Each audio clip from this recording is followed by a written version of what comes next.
श्रोतेहो, महिला विश्व या कार्यक्रमामध्ये जागतिक योग दिनानिमित्त योग शिक्षिका समुपदेशक मनीषा नाईक यांची ज्योती हातेकर यांनी घेतलेली मुलाखत आपण ऐकणार आहोत. कार्यक्रमाचे सादरकर्ते आहेत विनोद गवळी. नमस्कार मैत्रिणींनो, आकाशवाणी अकोला केंद्राच्या महिला विश्व या कार्यक्रमाचे सादरकर्ते विनोद गवळी यांच्यासह मी ज्योती हातेकर आपणा सर्वांचं स्वागत करते आहे. मैत्रिणींनो, आजच्या कार्यक्रमामध्ये आज आपण ज्या मैत्रिणीला आमंत्रित केलेलं आहे ती तुम्हाला परिचय सांगते. मनीषा गिरीश नाईक यांना आपण आमंत्रित केलेलं आहे. BSc बायोलॉजीमध्ये त्यांचं झालेलं आहे. MA सायकोलॉजी आणि MA योगशास्त्र. म्हणजे प्रत्येक डिग्री आपल्याला वेगळी दिसते, ज्यामध्ये त्यांना रुची आहे त्या पद्धतीने. आणि MA योगशास्त्रानंतर जवळपास 25 वर्षांपासून योग आणि प्राणायामाचे क्लासेस त्या घेत आहेत. सोबतच त्यांचं काउन्सिलिंग सेंटर आहे, त्यामध्ये ॲप्टिट्यूड टेस्ट आणि IQ टेस्टसाठी पण त्यांचं मार्गदर्शन भरपूर लोकांना मिळतं. म्हणजे जवळपास आतापर्यंत 10,000 पालक विद्यार्थ्यांना त्यांनी मार्गदर्शन केलेलं आहे. विशेषत्वाने म्हणजे IIT, नीट या परीक्षांचं टेन्शन मुलांना असतं आणि त्या संदर्भात त्या मार्गदर्शन करतात. मनीषा नाईक मॅडम, मी आपलं स्वागत करते आहे. धन्यवाद. आपण आत्ताच सांगितलं की आजच्या कार्यक्रमामध्ये आज तर आम्हाला एकतर सुरुवातीला योग आणि प्राणायाम या संदर्भात थोडंसं आपल्या महिलांसाठी, मैत्रिणींसाठी मार्गदर्शन आवश्यक आहे. आणि त्यानंतर आपण थोडं समुपदेशक म्हणून महिलांची भूमिका कशी असू शकते घरामध्ये त्या संदर्भात पण बोलू. तर सुरुवातीला आपल्या मैत्रिणींसाठी, स्त्रियांसाठी, या महिलांसाठी योग प्राणायामाचं महत्त्व काय आहे ते आपण पुन्हा एकदा सांगूया. तसं योग आणि प्राणायाम हा विषय आता योगा डेमुळे, नॅशनल योगा डेमुळे खूप नवीन असा राहिलेला नाही. बऱ्याच जणांना यूट्यूबवरून सुद्धा योग प्राणायामचं खूप मार्गदर्शन मिळतं. पण अगदी बेसिक जर महिलांसाठी पाहिलं आपण तर महिलांची जर 2 गटामध्ये विभागणी केली, कारण बऱ्याचदा महिलांना एक्सक्यूज देण्याची खूप सवय असते, प्रत्येक गोष्टीमध्ये कारण सांगण्याची खूप सवय असते. त्यामुळे काही महिला ज्या नोकरी करतात, जॉब करतात, त्या पण योग प्राणायामसाठी काहीतरी एक एक्सक्यूज देतात, पळ काढतात. आणि दुसऱ्या ज्या घरगुती काम करणाऱ्या आहेत, घरात आहेत, त्या सुद्धा आम्हाला घरात खूप कामं असतात, या नावाखाली सुद्धा योग प्राणायामसाठी एक्सक्यूज देतात. नाही, मी पण या महिलांची बाजू घेईल की एक्सक्यूज देण्यापेक्षा पण वेळ कसा काढावा हे त्यांना कळत नाही. आपण त्यानंतर पण त्याविषयी पण मार्गदर्शन करूच. अगदी आपली जर इच्छा असेल आणि आपल्या आरोग्याप्रती आपण जर सजग असू तर निश्चित आपण त्यासाठी योग करण्यासाठी, प्राणायाम करण्यासाठी निश्चित वेळ काढूच. परंतु माझ्याकडे आता तुम्ही जशी माझी ओळख करून देताना म्हटलंय की मी समुपदेशक सुद्धा आहे, तर बऱ्याचदा विद्यार्थ्यांचं समुपदेशन करत असताना आणि IIT, नीट सारख्या विद्यार्थ्यांना योग प्राणायामचं महत्त्व त्यांच्या अभ्यास करणाऱ्या दिनचर्येमध्ये सांगताना मला असं लक्षात येतं की यांच्या पालकांनाच त्याच्याविषयी सजगता नाही आहे. तर तेव्हा असं वाटतं की विद्यार्थ्यांना मार्गदर्शन केल्यापेक्षा जर यांच्या पालकांना त्याची सजगता, त्याचं महत्त्व त्यांनी समजून घेतलं तर नक्कीच विद्यार्थी त्याकडे खूप चांगल्या दृष्टीने पाहतील. त्यामुळे 2 गटांमध्ये जर विभागणी केली आपण, जसं सुरुवातीला म्हटलं, तर नोकरी करणाऱ्या महिला आणि न करणाऱ्या महिला, घरगुती काम करणाऱ्या, तर त्या दोन्ही महिलांमध्ये योग प्राणायाम तितकाच महत्त्वाचा आहे, कारण ताणतणाव दोन्हीकडे सारख्याच प्रमाणात असतात. ज्या महिला नोकरी करतात त्या महिलांच्या व्यवसायानुसार, म्हणजे काही बँकेमध्ये असतील तर त्या फक्त बैठे काम करतात, काही जर शिक्षक प्रोफेसर असतील तर त्यांना बोलण्यासाठी खूप जास्त कष्ट करावे लागतात. ज्या IT सेक्टरमध्ये आहेत आजकाल, ज्या नवीन जनरेशन, तर ही जनरेशन सतत बसून 8-8 तास, 10-10 तास खुर्चीत बसू नये. त्यामुळे नकळत आपल्यामध्ये त्या प्रकारच्या विकृती यायला लागतात. म्हणजे प्रकृतीच्या विरुद्ध जेव्हा जातो तेव्हा विकृती ही निर्माण होते शरीरात. तसं घरामध्ये काम करत असताना खूप कामं ही खाली झुकूनच करायची असतात, जसं पोळ्या करणं असेल किंवा आवरासावर करणं असेल. तर हे त्यामुळे पाठीमध्ये आणि कमरेमध्ये कंबरदुखी होणं, पाठदुखी लागणं, मानेचे व्यायाम नसल्यामुळे मानेची, आणि आजकाल काय झालंय, खूप सुखसुविधा झाल्या आहेत आणि ह्या सुखसुविधांना आपण अडॉप्ट केलं पण त्याला पर्याय शोधले नाहीत नंतरचे. अगदी पूर्वीच्या काळात, आता काळाचा ओरडा काही करून फायदा नाही. त्यामुळे आपल्याला या काळानुरूप योगासन, जिम, व्यायाम ह्याला पर्यायच राहिलेला नाही आहे. त्यामुळे जवळपास 70 ते 80% व्याधी ह्या फक्त व्यायामाच्या अभावामुळे निर्माण होणाऱ्या आहेत. तर ह्या सुखसुविधांचा वापर करत असताना जर महिलांनी त्याकडे सुद्धा सजगतेने पाहिलं की आपल्याला व्यायाम किती महत्त्वाचा आहे, तर त्यावेळी त्या नक्कीच त्याच्यासाठी वेळ काढू शकतात. आणि दुसरी ही गोष्ट झाली आहे की सुखसुविधांमुळे कामाचा वेळ तसा कमी झाला आहे. म्हणजे कामं खूप लवकर, मशीनला धुणं लावून दिलं तर तुम्हाला जाऊन स्वतः धुणं धुवायची गरज नाही आहे की नाही. डिशवॉशरला भांडे लावून दिले की तुम्हाला त्याची गरज नाही आहे. पण त्या सुखसुविधांमध्ये मग महिला काय करतायत, म्हणजे ज्या घरी राहत आहेत त्या महिला तासनतास रील पाहत राहतात. म्हणजे हा एक वेळेचा अपव्यय म्हणू किंवा त्यामुळे येणारं डिप्रेशन, फ्रस्ट्रेशन, हा एक अजून वेगळा विषय महिलांच्या आरोग्याविषयी निर्माण या नवीन समस्या आता तयार होत आहेत. म्हणजे स्वतः काम केलं तरी पण काम करण्याची पद्धत आणि वारंवार एकाच दिशेला झुकून काम करणे, किंवा तुम्ही ऑफिसमध्ये असाल तर सतत बैठं काम करणे, किंवा तुम्ही उपलब्ध सुविधांचा वापर करून घेतला तरी पण तुम्ही काहीही न करणे, कुठल्याही कारणांनी तुम्हाला त्रास होणार असतो, विकृती निर्माण होणार असते, आणि योगासनंही तुम्ही त्याच्यासाठी करायलाच हवीत. करायलाच हवीत. कारण एकाच प्रकारे स्नायूची हालचाल होणं ह्याच्यामुळे सुद्धा विकृती निर्माण होतात. त्याच्यानंतर महिलांसाठी सगळ्यात महत्त्वाचा विषय येतो तो म्हणजे मासिक पाळीच्या समस्या. मग ते प्री मेनोपॉझल असेल, पोस्ट मेनोपॉझल असेल, तर त्यामुळे PCOD असेल, ह्या तक्रारी सुद्धा महिलांच्या बाबतीमध्ये खूप जास्त प्रमाणात सध्या आढळून येत आहेत. तर मासिक पाळीच्या तक्रारींमध्ये अनियमित मासिक पाळी असेल, त्याच्यामुळे येणारी हाडाची ठिसूळता असेल, 40च्या आत महिलांची पाळी आजकाल जाते, त्याच्यामुळे सुद्धा बऱ्याच व्याधी निर्माण होत आहेत. म्हणजे कॅल्शियम डेफिशियन्सी, त्यांच्यामध्ये हाडांची ठिसूळता येते. आणि मुळातच महिलांमध्ये स्नायूंमध्ये लवचिकता जरी असली तरी स्ट्रेंथ नसते, ताकद नसते. मुळातच महिलांचे स्नायू हे कमकुवत असतात, कमजोर असतात. त्यामुळे हाडांची ठिसूळताही आणि स्नायूंची कमी ताकद, कमकुवतपणा, ह्या दोन्हीमुळे महिलांना योग आणि प्राणायाम करणं अतिशय आवश्यक आहे. आत्ता सध्या रिसेंट जर पाहिलं तर आत्ताच येताना मी ज्या महिलेला घेऊन आले समुपदेशनासाठी, तर तिला कॅन्सर आहे. आणि त्यामुळे ब्रेस्ट कॅन्सर, ओव्हरीजचे कॅन्सर, स्टमकचे कॅन्सर, तर ह्या गोष्टी सुद्धा खूप वाढत आहेत सध्या. तर हे कॅन्सरचं प्रमाण सुद्धा, आणि त्याला कुठलंही औषध जे काम करतं ते टेम्पररी जरी काम करतं तरी तो वाढू नये तो आजार. ह्यामुळे बरेच डॉक्टर हेच सांगतात की तुम्ही नियमित ध्यान, प्राणायाम याकडे वळा. आणि म्हणजे त्यामुळे आपल्याजवळ ज्या मैत्रिणींनो सुविधा आहेत, किंवा आपल्याला आयुष्याचा जो आनंद घ्यायचा आहे त्याच्यासाठी सुदृढ राहायचं असेल, तर मनीषा मॅडम सांगतायत की आपण योग प्राणायाम केलाच पाहिजे. मला हे सांगा, विशेषतः मुलींसाठी त्यांनी कुठल्या वयापासून त्या योग आणि प्राणायाम करू शकतात? योगासनामध्ये श्लोक आहे की युवा वृद्धोति वृद्धो वा व्याधितो दुर्बलो अपि वा अभ्यासात सिद्धिमाप्नोति सर्व योगे तो इंद्रितः. म्हणजे त्या योगाभ्यास करण्यासाठी कुठलीही वयाची मर्यादा नाही आहे. जर शरीराची क्षमता चांगली असेल तर तुम्ही कोणत्याही वयात योगाभ्यास सुरू करू शकता. पण महत्त्वाचं आहे की अभ्यासात मा प्रमाद हा, की तुम्हाला अभ्यासात चुका किंवा प्रमाद टाळणं, आळस न करणं हे सगळ्यात जास्त महत्त्वाचं आहे. की त्यामुळे तुम्ही जी योगासाठीची वयोमर्यादा विचारली आहे, तर साधारण आपण असा विचार करूया की 8व्या वर्षापासून जर मुलींनी योगाभ्यासाला सुरुवात केली तर काहीच हरकत नाही. शरीराची स्ट्रेंथ, शरीराची क्षमता जर तुमची आहे आणि तुम्ही करू शकता, म्हणजे वृद्धातिवृद्ध असेल, दुर्बल असेल, अशक्त असेल, व्याधीग्रस्त असेल तरी सुद्धा योगाभ्यास करायला चालतं. मैत्रिणींनो, तुम्हाला मी हे सांगेल की आपल्याला मनीषा मॅडम सांगतायत की आपण कुठल्याही वयात योगासनं सुरू करू शकतो, आणि ते करणं का आवश्यक आहे त्याचं पण मार्गदर्शन आपल्याला त्यांच्याकडनं मिळतं आहे. कसं होतं ना मॅडम, की 21 दिवस आपण शक्यतो धरतो की बाबा 21 दिवस जर सलग एखादी गोष्ट केली तर आपल्याला सवय लागते. पण मासिक पाळीचं चक्र असं असतं की 25-28 दिवसांमध्ये ते कंप्लीट होणार असतं. अशा वेळेला एक सवय लावू पाहतो आणि कुठेतरी ब्रेक लागतो.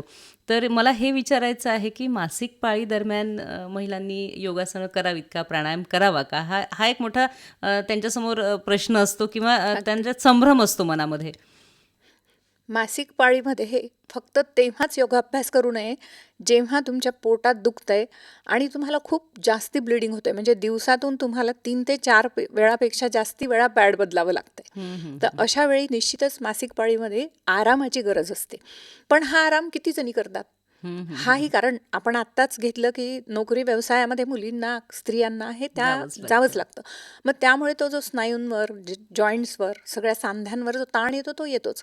त्यामुळे मासिक पाळीत सुद्धा योगाभ्यास करणं चालतं. फक्त जसं ओटीपोटात दुखत असेल खूप आणि तुम्ही नाही, आरामच करणं तेव्हा आवश्यक आहे.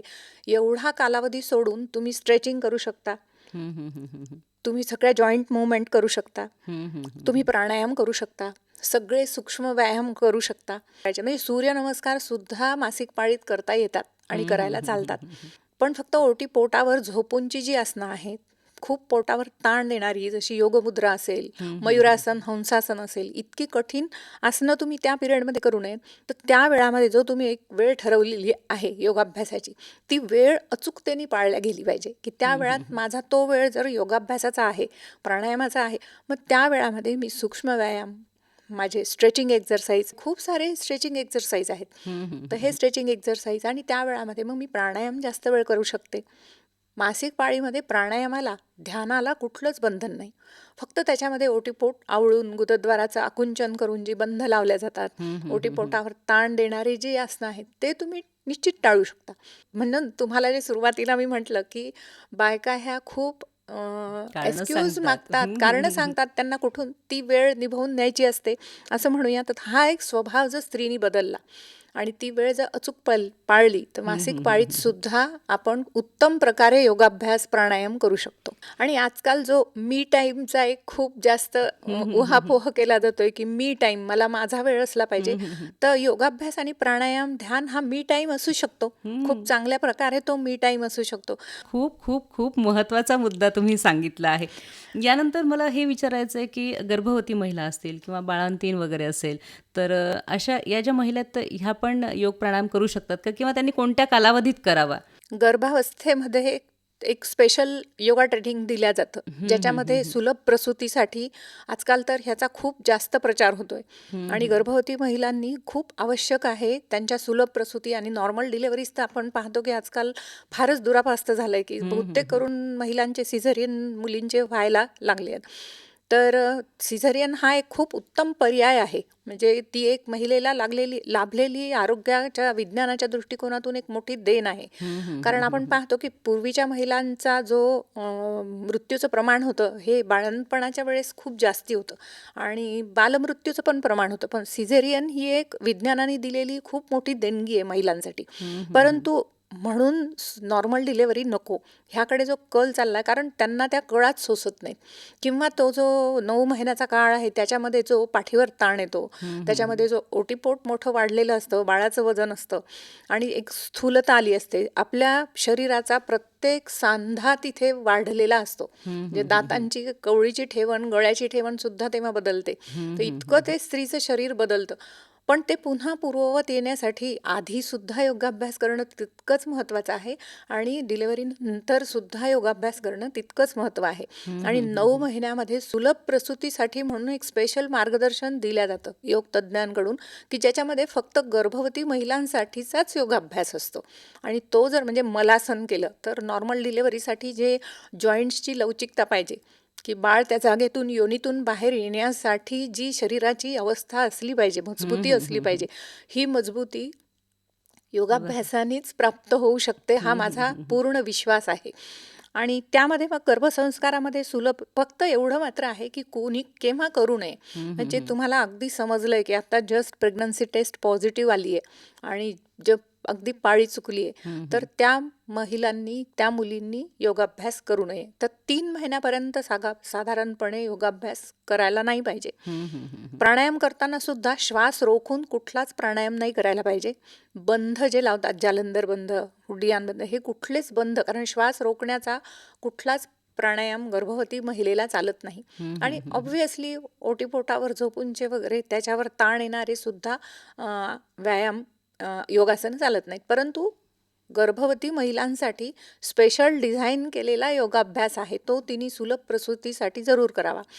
दुसरं असं होतं की ह्या 9 महिन्यांमध्ये स्त्रीची मानसिकता खूप महत्त्वाची असते. तर ही मानसिकता, हार्मोन प्रचंड बदल झालेला असतो हार्मोन सिक्रिशन्समध्ये, त्यामुळे तिची मानसिकता खूप पटकन उदास होणं, काहीतरी खायला नाही गेलं किंवा नॉशिया असेल तर मग माझ्याकडे कोणीतरी लक्ष द्यायला पाहिजे हे वाटणं, किंवा माझ्याकडे कोणी लक्षच देत नाही ह्यामुळे दुःखी वाटणं. तर हे न राहता तिने जर प्राणायामावर भर दिला, तिने जर ध्यानावर भर दिला, तर नक्कीच तिची ही मानसिकता आनंदी वृत्तीकडे जाते. आणि बाळाचं संगोपन ती गर्भावस्थेत असतानाच खूप चांगलं चांगल्या प्रकारे करू शकते. जसं त्यासाठी गर्भध्यान आहे, हम्म, हम्म, हम्म, हम्म. गर्भचिंतन आहे आणि गर्भसंवाद आहे. तर ह्या माध्यमातून एक प्रकारचं मेडिटेशनच तिच्याकडनं करून घेतलं जातं. या माध्यमातून तिच्याकडनं प्राणायामाचाच अभ्यास करून घेतला जातो. त्यानंतर जेव्हा प्रसूतीची वेळ येते तर तेव्हा सुद्धा काही स्पेशल असे प्राणायाम आहेत की प्रसूती होत असताना जेव्हा तिला लेबर पेन चालू होतात तेव्हा जर तिने विशिष्ट प्रकारचं श्वसन केलं तर बाळ पुढे सरकण्याला आणि नॉर्मल डिलिव्हरी होण्यासाठी मदत खूप होते. जास्त मदत होते. हम्म, हम्म, परंतु ह्याकडे तितक्या डोळसपणे पाहिलं पाहिजे. तर हा डोळसपणा गर्भवती महिलेचा खूप आवश्यक आहे. आणि आजकाल झालंय खूप स्त्रिया म्हणजे ही जी जनरेशन आहे आत्ताची पुढची, तर ही जनरेशन त्याच्यासाठी खूप जास्त अवेअर झाली आहे. गर्भसंस्कार करून घेतला तर त्याच्यात त्यांना एक खूप वेगळा आनंद होतो. ताणतणाव आणि धावपळीच्या आयुष्यामध्ये हे योगासन आणि प्राणायाम विशेषतः महिलांसाठी कसे फायदेशीर राहणार आहेत? अगदी खूपच चांगला प्रश्न आहे. कारण ताणतणाव हा आणि धावपळ ही आत्ता म्हणजे सुखसुविधा जरी झाल्या आहेत, आपल्याजवळ सगळं विज्ञानाने उघडून ठेवलंय दालन सुखसुविधांचं, पण ताणतणाव तितकाच जास्ती वाढलाय आणि धावपळ तर खूपच जास्त. म्हणजे कुणालाही विचारा वेळ नाही हे आधीच आपल्याला सांगतात सगळ्या जणी. तर ह्याच्यामध्ये ना 2 प्रकारे आहे. म्हणजे ताणतणाव आणि धावपळ. ह्याच्यामध्ये ताणतणाव म्हटलं तर तो शारीरिक पण येऊ शकतो आणि मानसिक पण येऊ शकतो.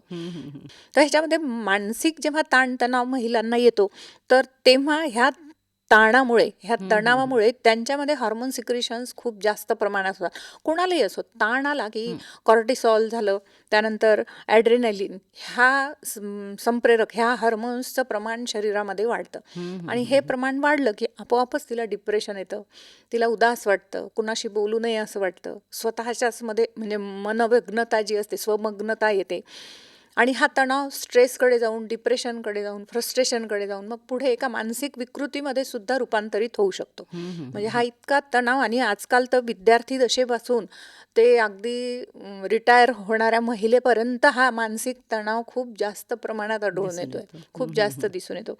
सगळ्यात महत्त्वाचं काय आहे की तणाव जेव्हा वाढतो आणि हे जे निगेटिव्ह हार्मोन्स शरीरामध्ये जास्त प्रमाणात येऊ लागतात तेव्हा सगळ्यात आधी महिलांना काय लागते तर सांधेदुखी लागते. कारण आणि मानसिक म्हणजे तुम्ही ऑर्थोपेडिक्सकडे जरी गेलात आणि त्यांना जर म्हटलं माझी मान दुखते किंवा माझे सांधे दुखतायत, कंबर दुखते, गुडघे दुखतायत, तर सगळ्यात आधी ते विचारतात तुम्हाला काही स्ट्रेस आहे का. कारण स्ट्रेसचा सगळ्यात जवळचा संबंध हा सांधेदुखीवर आहे. तर सगळ्यात आधी तुमची मान आखडते. कारण जेव्हा आपण मानसिक तणावात असतो तेव्हा आपले सांधे आखडून घेतो आणि आपण विचारमग्न होऊन जातो. तेव्हा आपल्या हे पण लक्षात येत नाही की आपण सांध्यांवर कुठेतरी अतिरिक्त ताण दिलाय आणि मग सांधेदुखी तिथून सुरू होते. तर मानसिक तणावाचा आणि सांधेदुखीचा खूप जास्त जवळचा संबंध आहे. म्हणून आपल्याला योगाभ्यास करणं गरजेचं आहे. कारण योगाभ्यासानेच आपण ते हार्मोन कमी करू शकतो आणि हा खूप महत्त्वाचा मुद्दा आहे. तज्ज्ञ मार्गदर्शकाच्या नियंत्रणातच हा योगाभ्यास करावा. यानंतर एका अजून महत्त्वाच्या मुद्द्याकडे मला वळायचं आहे की आपण स्त्रियांच्या शारीरिक सुदृढतेसाठी मानसिक सुदृढतेसाठी हे सगळं तर बघितलंच, पण एक घटक असा असतो की आता शाळा महाविद्यालय चालू होतात आपण बघतो आहोत आणि लहान मुलं जर बघितली घरातली प्रचंड हट्टी झालेली आहेत सध्या आणि या सगळ्या हट्टाला सामोरं जाताना ती मानसिक शारीरिक सुदृढ जरी असेल तरी पण तिचा कस लागणारच असतो. तर अशा वेळेला या सगळ्या मुलांकडे बघण्याची त्यांना सांभाळण्याची जबाबदारी आईकडे येते. तर तिने काय लक्षात ठेवलं पाहिजे? कारण अगदी छोट्या छोट्या गोष्टींसाठी आपण समुपदेशकाकडे जात नाही, अगदी पण तिला जर हे मार्गदर्शन मिळालेलं असेल तर कदाचित तिला त्या पण क्लुप्त्या वापरता येतील. आपण नेहमी ऐकतो आजकाल पालकांकडून की मुलं हट्टी होत आहेत, है ना, मुलं ऐकत नाहीत आणि हे आईच म्हणते. तेव्हा आईची जबाबदारी काय असायला पाहिजे? म्हणजे तुम्ही म्हणताय की त्यावेळेस तिची जबाबदारी एक समुपदेशक म्हणून किंवा एक आई म्हणून कशी असायला हवी? तर सगळ्यात महत्त्वाचा मुद्दा आहे की आधी मुलं ऐकत नाहीत हेच वाक्य बोलायला नाही पाहिजे, आहे की नाही? की मुलं हट्टी आहेत हेच वाक्य तिने बोलायला नाही पाहिजे. कारण मूल आईकडूनच ऐकतंय की हा ना माझं ऐकतच नाही आजकाल, ही ना बिलकुल ऐकत नाही, आधी माझं ही ऐकायची आता ही बिलकुल ऐकत नाही. त्यामुळे मुलांच्या मनावर हे कुठेतरी ठसवतायत आई वडीलच की मला नाही ऐकलं तरी चालतं, की मी नाही ऐकलं तर त्याच्यावर यांच्याजवळ ऑप्शन्स आहेत. जेव्हा मी ऐकत नाही आणि यांच्याजवळ कुठलाच ऑप्शन नाही आहे तेव्हा मूल ऐकायलाच लागतं. त्याऐवजी जर आपण म्हटलं की नाही ही ना खूपच ऐकते माझं, कधीच ती माझ्या म्हणण्याबाहेर नाही आहे. पण तरीसुद्धा मुलं हट्टी आहेत. त्याची बरीच कारणं आहेत. सोशल मीडिया, सतत मोबाईलचा वापर, टी व्ही पाहणं, म्हणजे आईवडीलसुद्धा खूप जास्त मोबाईलच्या आहारी गेले आहेत. त्यामुळे मुलांचा हट्टीपणा वाढतोय. तेव्हा आईला कठोर होणं अतिशय गरजेचं आहे. ज्याचं प्रेम असतं ना, तो कठोरच असतो. त्यामुळे तिने कठोर होणं आणि सच्चेपणा सांभाळून ठेवणं, सच्चेपणा सातत्याने सांभाळण्यासाठी आईला खूप कठोर व्हावं लागतं. त्यामुळे तिने पळ जर काढला नाही याच्यापासनं, की मीच हे वापर करणार नाही, मोबाईलचा वापर माझ्याकडूनच होणार नाही, माझं मूल सगळं ऐकतं, आणि त्या दृष्टीने जर लहानपणापासून तिने त्याच्याकडे लक्ष दिलं, तर नक्कीच कुठल्याच आईला माझं मुलं ऐकत नाही किंवा हट्टी आहे हे म्हणण्याची वेळ येणार नाही. पण हे करत असताना काय होतं माहिती का, की आईवडिलांचा कुठेतरी तोल सुटतो. ते छोटी छोटी शिक्षा करायला पाहिजे, आहे की नाही? शिक्षा करताना तोल सुटतो. मग ते खूप जोरात झापड ठेवून देतील, खूप विचित्र प्रकारे रागवतील. स्वतःही ओरडाआरडा करायला लागतील. तर असं न करता आईवडिलांनी जर तोल न सुटू देता एक सौम्य शिक्षा केली, छोट्या छोट्या शिक्षा केल्या, त्यालाच्या नंतर ती गोष्ट मी तुला का देत नाहीये हे समजावून सांगितलं, की हे कसं आपल्या घरी आहे, तुला वाटतंय, आता बघ इथे पण दुकानात खूप साड्या आहेत, खूप ड्रेस आहेत, मलाही वाटतं हे घ्यावा, पण मग नाही घेते ना मी पण, कारण आहेत आपल्याकडे ते. हे समजावून सांगण्याची आईवडिलांची क्षमता कमी पडते. त्यांना एकतर वेळ नसतो, तेवढ्या वेळात तेवढी शॉपिंग करून घरी यायचं असतं. म्हणजे मुलं अति हट्टी जरी झाली किंवा अगदी त्याच्या मित्राकडे काहीतरी आहे म्हणून पण तो तुमच्याजवळ हट्ट करतोय, पण तरीही आईचा संयम सुटू नये, आईचा हा महत्वाचा भाग. सगळ्यात महत्त्वाचा संयम सुटू नये आणि योग्य शब्दात समजावून सांगण्याची कला तिने अवगत करून घेतली पाहिजे, की काय सांगितलं तर मूल ऐकेल.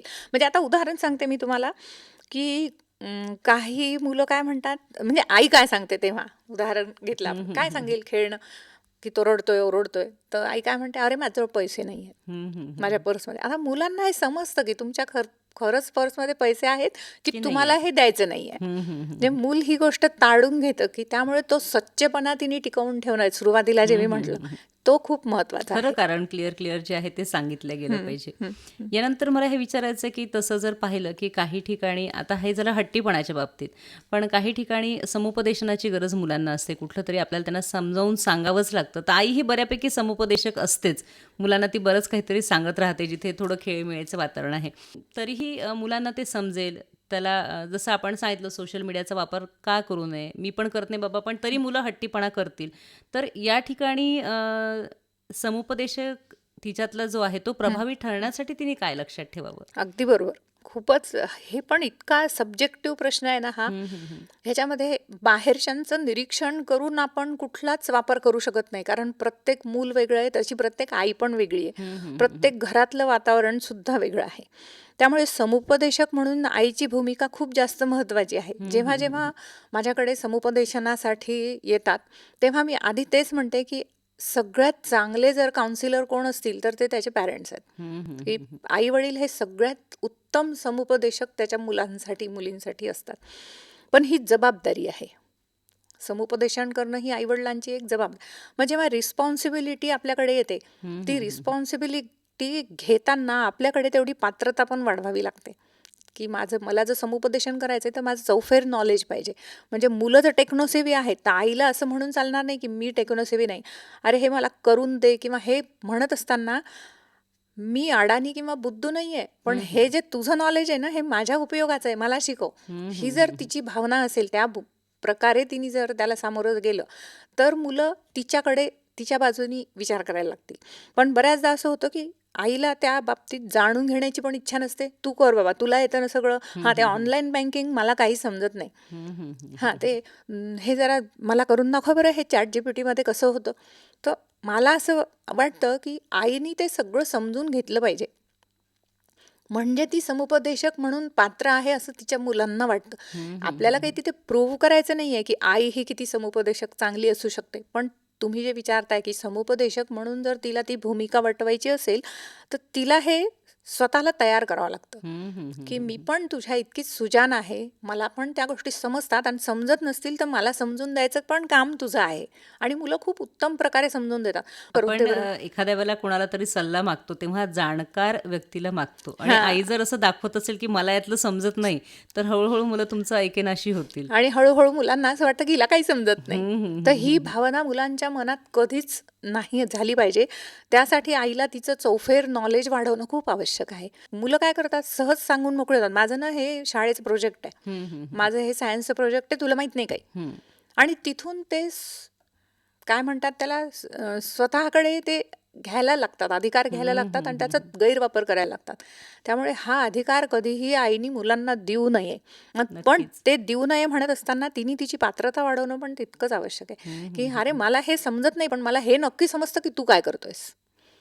म्हणजे आपण जेव्हा आज आपल्या मैत्रिणींना सांगतो आहोत की सुदृढ राहण्यासाठी तिचं मानसिक स्वास्थ्य टिकवण्यासाठी तिने योग आणि प्राणायाम करावा, सोबतच तिला तिचं स्थान टिकवायचं आहे घरातलं पण, अगदी बरोबर. तर तिने ह्या सगळ्या टिप्स ज्या तुम्ही सांगितल्यात आत्ता तर त्या नक्की लक्षात ठेवाव्यात. जाता जाता मला हे विचारायचं आहे की करिअरच्या बाबतीत आजकाल आपण पाहतो 11वी-12वीची मुलं असतात, संभ्रमित असतात. तर अशा वेळेला पालकांची कशी भूमिका असली पाहिजे? कारण मुलं गोंधळलेले असतात, आईवडील त्यांच्यावर चिडतात. करिअर निवड करत असताना मुलांसमोर पालकांची भूमिका ही डोळस असली पाहिजे. डोळस पालकत्व फार महत्वाचं आहे. म्हणजे कुणी करतंय किंवा हे क्षेत्र खूप छान आहे म्हणून माझ्याही मुलांनी ते क्षेत्र निवडावं ही अपेक्षा. आता मी ते करू शकलो नाही, मी डॉक्टर होऊ शकलो नाही म्हणून तू डॉक्टर हो, हा तर गेला काळ. परंतु याहीपेक्षा महत्वाचं आहे डोळस पालकत्व, की हे करिअर खूप छान आहे तर तू तेच करिअर निवड, अशी भूमिका न ठेवता पालकांनी जर डोळस पालकत्व ठेवलं की माझं मूल लहानपणापासून मी बघतोय त्याची बौद्धिक क्षमता किती आहे, त्याची शारीरिक क्षमता किती आहे, माझी आर्थिक क्षमता किती आहे, माझं मूल कोणत्या क्षेत्रात चांगलं काम करू शकेल, ॲग्रिकल्चर, हॉर्टिकल्चर, आर्ट्स, ह्या फॅशन डिझायनिंग, ह्या गोष्टींकडे मुलांना पाठवणं त्यांना कुठेतरी का कमीपणाचं वाटतं माहिती नाही. परंतु ह्या सुद्धा गोष्टींकडे जर तितक्याच ताकदीने आईवडिलांनी दृष्टिकोन मुलांना दिला तर करिअर 22,000 क्षेत्र आहेत करिअरचे. ह्या प्रत्येक क्षेत्रात प्रत्येक मूल तितकंच युनिक काम करू शकतं. तर हा विश्वास आईवडिलांनी मुलांना देणं आणि त्या प्रकारे करिअरच्या दृष्टिकोनातून मार्गदर्शन करणं खूप आवश्यक आहे. महत्त्वाचा मुद्दा इथे मलाही एक जाता जाता असं सांगावासा वाटतो की त्यांनी काही अजून ठरवलेलं नाही असं पालक म्हणतात. तर बरोबर आहे, त्याची बुद्धीच खूप अजान आहे. त्याला अजून बाहेरचं जग माहिती नाही आहे, कुठले क्षेत्र आहेत आणि त्याच्यात काय काम केलं तर मला जगामध्ये फायदा होईल हे त्याला माहिती नाही आहे. त्यामुळे पालकांनी ती दृष्टी देणं फार गरजेचं आहे की पालकच त्याला सांगितलं की तू ह्या क्षेत्रात काम कर, मला विश्वास आहे ना तू इथे खूप चांगलं काम करू शकशील. तर हे डोळस पालकत्व असणं. आणि मुलं सांगतायत आम्ही त्याच्यावर काहीच बर्डन टाकत नाही, त्यांनी निवडावं, त्या क्षेत्रात त्यांनी काम करावं, आम्हाला काहीच नाही आहे असं म्हणणारेच पालक जास्ती आढळतात. पण त्यापेक्षा तू ह्या क्षेत्रात काम कर, हे क्षेत्र खूपच छान आहे, तू निश्चित याच्यात यशस्वी होशील, हे सांगणारे पालक खूप कमी आहेत. तर हे अत्यंत महत्त्वाचं असं सांगितलं तुम्ही. निश्चितच मनीषा नाईक मॅडम, आज आपण आकाशवाणी अकोला केंद्राच्या स्टुडिओमध्ये आलात आणि आमच्या मैत्रिणींना आपण योग, प्राणायाम तसंच त्यांनी समुपदेशकाची भूमिका कशी पार पाडावी, त्यानुसार कुटुंबात आनंद कसा पेरला जाईल याविषयी खूप छान शब्दामध्ये मार्गदर्शन केलं. आपण इथे आलात त्यासाठी आकाशवाणी अकोला केंद्रातर्फे मी आपले आभार मानते आहे. धन्यवाद. धन्यवाद. आज महिला विश्व या कार्यक्रमामध्ये जागतिक योग दिनानिमित्त योग शिक्षिका समुपदेशक मनीषा नाईक यांची ज्योती हातेकर यांनी घेतलेली मुलाखत आपण ऐकलीत. सादर करते होते विनोद गवळी.